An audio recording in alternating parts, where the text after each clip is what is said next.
ఈరోజు సమాజం చూస్తున్నాం, మహిళల పైన దాడులు పెరుగుతున్నాయి.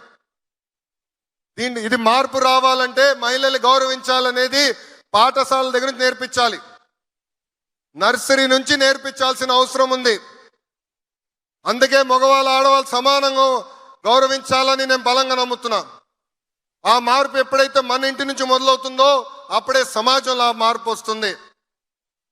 మా ఇంట్లో మేము చూసా, మా తల్లి ఏనాడు వ్యాపారం చేయలేదు, కానీ గౌరవ ముఖ్యమంత్రి గారు లేదు, ఇప్పుడు నేను మంత్రి అయ్యాను, కంపల్సరీ నువ్వు వ్యాపారం చేయాలని బయటికి తీసుకొచ్చారు.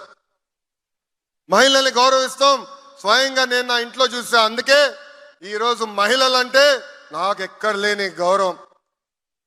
మీరు ఒక్కసారి ఆలోచించండి, first class second class text books మేము మార్చాం.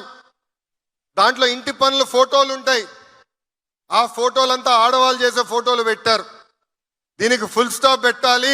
ఇంటి పనులు కూడా 50% మగవాళ్ళు 50% ఆడవాళ్ళు చేసే ఫోటోలు పెట్టాలని మేము పుస్తకాలు కూడా మార్చే పరిస్థితి. ఇట్లా అనేక సంస్కరణలు మేము తీసుకొచ్చాం.